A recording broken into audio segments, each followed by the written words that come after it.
கப்பல் பெரிய கடல் மேல கடந்து போகிறத பார்க்கும்போது பிரமிப்பா இருக்குதுல்ல. அவ்வளோ பெரிய கடல், அவ்வளோ ஆழமான கடல். ஆனா அந்த பெரிய பெரிய அலைகளுக்கு மேல இந்த கப்பல் கடந்து செல்லும் போது எனக்கு ரொம்ப பயமா இருக்குதுப்பா. உங்களுக்கு எப்படி? அதுபோல தானே வாழ்க்கையில பெரிய பெரிய அலைகள் வரும்போது கப்பல் போல யாத்திரை செய்கிற நம்முடைய வாழ்க்கையிலும் பலவிதமான பயங்கள் வருகிறது.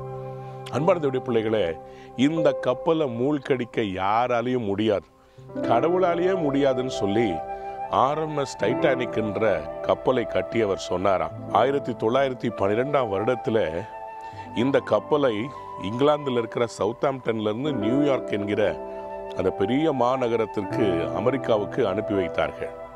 அதுல 2200 பேருக்கு மேல இருந்தாங்க. இந்த பெரிய கப்பல் ஒரு பனிப்பாறையில தட்டுச்சு பாருங்க.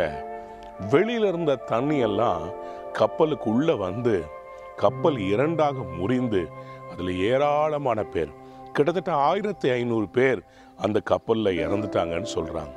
அன்பானவர்களே, பெரிய கப்பலானாலும் சிறிய படகானாலும் அந்த படகோ கப்பலோ தண்ணீர் வெளியில இருக்கிற வரைக்கும் பிரச்சனை இல்லை. தண்ணீர் உள்ள வந்துருச்சுன்னா கப்பல் மூழ்கி வரும். அதுபோலதான் நம்முடைய லைஃப்ல பிரச்சனைகளை, நமக்கு வெளியே இருக்கிற பிரச்சனைகளை ரொம்ப உள்ள போட்டுக்க கூடாது. மனசுக்குள்ள எல்லாத்தையும் உள்ள கொண்டு வந்து இப்படி ஆயிருமோ அப்படி ஆயிருமோன்றத பயங்களும் அந்த அவ்விசுவாசமும் நம்மளை மூழ்கடித்து விடும். ஆகவே இன்றைக்கு ஒன்று செய்யுங்கள். ஆண்டவரே, இந்த கவலைகள் எல்லாம் என் மனதிலே வந்து விடாதபடி கவலைகளை உங்கள் மேல வைத்து விடுகிறேன் என்று சொல்லுங்கள். ஏனென்றால் நீங்கள் போக வேண்டிய அந்த யாத்திரை மிக நீடிய ஒரு பயணம். நீங்கள் இப்பொழுதே தோய்ந்து போய் அமிழ்ந்து விடக்கூடாது. நீங்கள் எழும்பி நிற்க வேண்டும். அன்பானவர்களே, இன்றைக்கு கர்த்தர் உங்களை பார்த்து சொல்கிறார், நீ தண்ணீர்களை கடக்கும் போது நான் உன்னோடு இருப்பேன். நீ ஆறுகளை கடக்கும் போது அவைகள் உன்மேல் பொருளுவதில்லை.